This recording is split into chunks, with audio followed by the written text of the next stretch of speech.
Visita guiada audiodescrita da cripta da Catedral da Sé. No ano de 1919, foi inaugurada uma das mais importantes obras do patrimônio histórico da cidade de São Paulo, a cripta da Catedral da Sé. Criptas são igrejas subterrâneas onde são enterrados os corpos dos bispos, arcebispos e outras personalidades ligadas à história da igreja. A cripta da Catedral da Sé abriga também importantes nomes da história do Brasil e de São Paulo.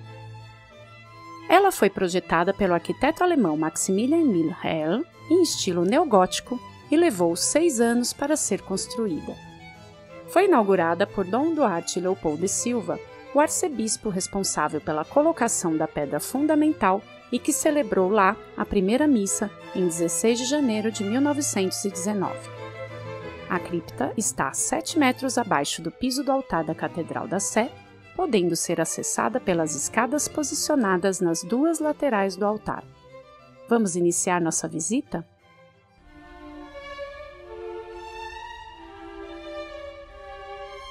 Sejam bem-vindos à cripta da Catedral da Sé. Para entrar, podemos pegar uma das 2 escadas que se encontram nas laterais do altar da Catedral. Elas são simétricas e nos levarão ao mesmo lugar. Vamos pegar o acesso do lado esquerdo. Descemos 11 degraus e nos deparamos com um portão de vidro com armação de ferro. Por toda a extensão do portão, há diversos losangos que se repetem. Dentro de cada losango, há pequenos ornamentos feitos com ferro retorcido, reproduzindo uma flor chamada lírio asteca. Passando o portão, estaremos dentro da cripta. Agora que passamos o portão, seguiremos descendo mais 14 degraus. Nesse pequeno percurso, a arquitetura do teto é a primeira coisa que vai se revelando. Logo que entramos, percebemos que além da importância histórica e das informações visuais que reproduzimos aqui, a cripta tem uma acústica peculiar. Uma reverberação gerada pelas dimensões, pela arquitetura e pelas paredes de pedra. Aqui, a temperatura costuma ser inferior ao ambiente externo. Descemos os 14 degraus e chegamos a uma plataforma. Vamos permanecer por aqui um pouquinho para nos situar. Observamos que se pegássemos a outra escada de acesso à cripta e descêssemos o mesmo número de degraus, nos encontraríamos no mesmo patamar em que estamos, pois as escadas são simétricas. Percebemos também que para chegar ao piso da cripta, ainda teremos que descer mais 7 degraus. Daqui desse patamar, se nos voltarmos para a esquerda, perceberemos que a cripta tem o formato de uma cruz. Lá na parte superior da cruz é onde está posicionado o altar. Também percebemos que pouco antes de chegar ao altar, há 2 acessos nas laterais, um para cada lado, que nos levarão para os braços esquerdo e direito que formam essa cruz. Sobre a arquitetura do teto, a primeira coisa que nos chama a atenção ao entrar é que ele é todo formado por arcos ogivais. O arco ogival é curvilíneo e pontiagudo. Ele lembra o desenho de 2 mãos que se unem para uma oração. Acompanhando os contornos dos arcos, toda a estrutura do teto é feita de tijolos à vista, harmoniosamente esculpidos e ordenados em camadas, intercalando os mais claros e os mais escuros, formando listras quase horizontais que ligam um arco ao outro.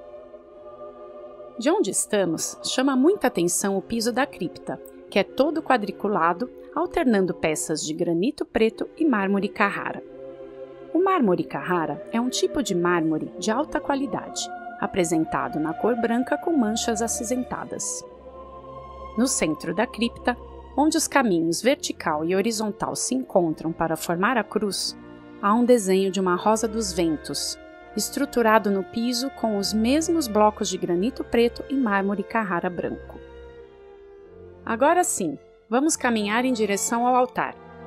Para tanto, desceremos os últimos 7 degraus para chegar ao piso e caminharemos uns 15 passos em direção à parte superior da cruz. No percurso, à direita e à esquerda, estão dispostas fileiras de cadeiras com genuflexório, formando um corredor. O genuflexório é uma mobília utilizada para preces e orações. Geralmente feito em madeira, ele é composto por um suporte no topo para descansar os braços e uma parte para se ajoelhar. São ao todo 7 fileiras com 4 cadeiras de cada lado. As cadeiras são de madeira preta e estofado em veludo vermelho. Também notamos nesse percurso 3 colunas de cada lado, que estão distribuídas entre o caminho central que estamos tomando e as laterais da igreja. Elas são feitas em granito polido e sustentam os já comentados arcos ogivais do teto. Ao longo de todas as laterais da cripta em formato de cruz, estão distribuídos 30 túmulos. Destes, 15 são relacionados à igreja e 3 relacionados à história de São Paulo e do Brasil. Os corpos dos bispos começaram a ser trazidos aos túmulos a partir de 1923. Os túmulos são preenchidos seguindo o sentido horário, por ordem cronológica da data do falecimento, começando pela parte inferior da cruz. Os túmulos são verdadeiras obras de arte. Compostos por granito preto com a parte superior em arco ogival, cada um deles apresenta diferentes símbolos, todos esculpidos em bronze. No topo da lápide, há um brasão representando um destaque da vida do sacerdote ali sepultado.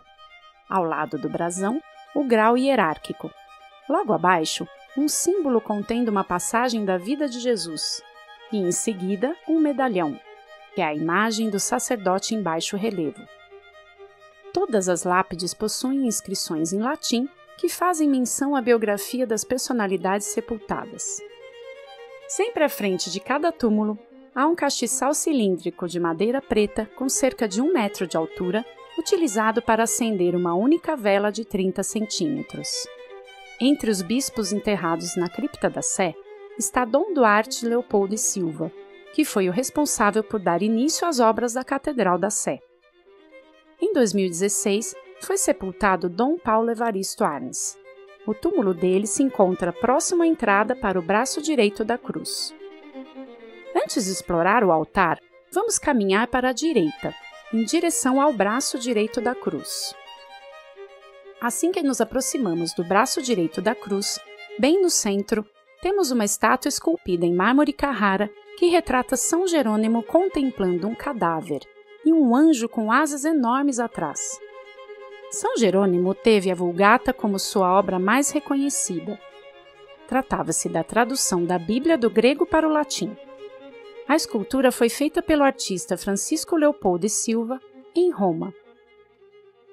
Seguindo pelo braço direito da cripta, quase no final, temos o mausoléu do padre Bartolomeu de Gusmão, conhecido por experimentos com ar quente. Ele construiu o próprio balão com o qual fez o primeiro voo da história. Bartolomeu de Gusmão teve sua obra científica reconhecida e inspirou José Saramago a criar a passarola, um invento citado no livro Memorial do Convento. Bartolomeu de Gusmão morreu de pneumonia enquanto fugia da Inquisição. Ao fundo, na extremidade do braço direito, temos um imenso portão de metal. No teto do braço direito, temos 2 vitrais retangulares retratando a flora brasileira da época do início do século passado. Quando da construção da cripta, esses vitrais serviam para trazer luminosidade ao ambiente e assim auxiliar nos serviços. Após a construção da catedral, acima da cripta, o vitral passou a ter função meramente decorativa. Agora voltamos novamente ao centro da cruz, próximo à Rosa dos Ventos. Vamos caminhar em direção ao braço esquerdo da cruz. E logo que entramos, nos deparamos com outra obra de arte, outra estátua em mármore Carrara, do escultor Francisco Leopoldo e Silva. Esta faz menção à passagem bíblica de Jó, capítulo 19, versículos 25 e 26.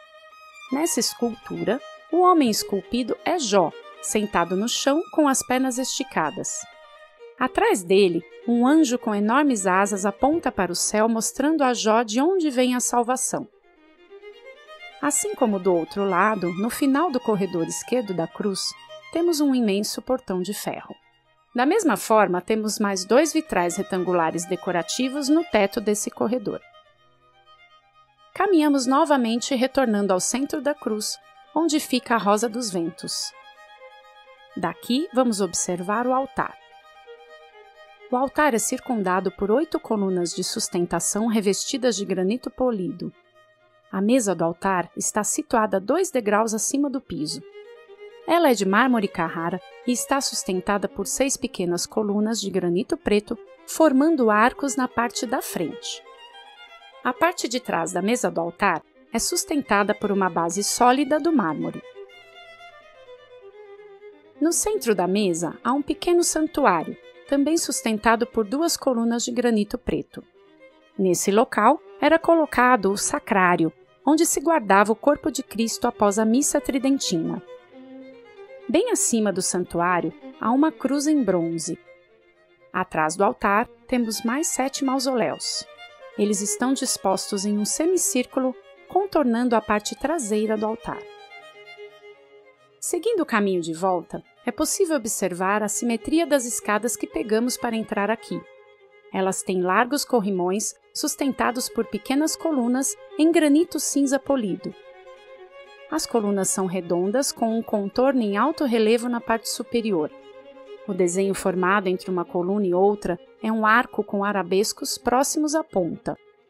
Esse padrão se repete ao longo de toda a escada. Abaixo das escadas de acesso à cripta, tanto à direita quanto à esquerda, observamos que há passagens para a parte inferior da cruz. Vamos pegar uma dessas passagens.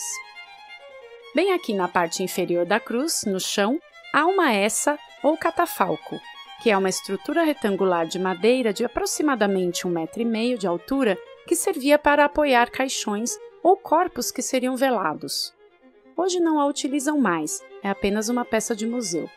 Ela possui rodas para poder ser deslocada. É preta com detalhes em baixo relevo nas laterais. Na parte lateral esquerda, há uma escultura em homenagem ao cacique Tibiriçá, considerado o primeiro cidadão paulistano. A escultura é feita em bronze e está sobre uma estrutura de granito preto com cerca de 1 metro de altura. A escultura retrata em tamanho real um cacique ao centro, usando um cocar e segurando um crucifixo na altura do peito com a mão esquerda e um arco com a outra mão. Há 3 índios de cada lado dele. Abaixo da escultura estão guardados os restos mortais do cacique. Na parede do lado direito dos túmulos, temos outra escultura em bronze, também em tamanho real, sobre estrutura de granito preto. Essa estrutura é o túmulo do Padre Feijó, político e regente do Brasil Império. Na escultura, destaca-se a imagem reproduzindo São Paulo Apóstolo rodeado de uma multidão. No chão, um corpo estirado representando o corpo do Padre Feijó, em tamanho natural, com paramentos de sacerdote. Neste momento, então, tomamos o caminho de volta. Subimos as escadas e nos despedimos do nosso passeio. Esperamos que tenham gostado e que voltem sempre.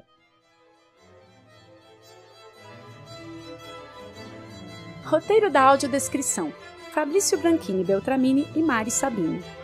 Consultoria em audiodescrição: Luciane Maria Molina Barbosa.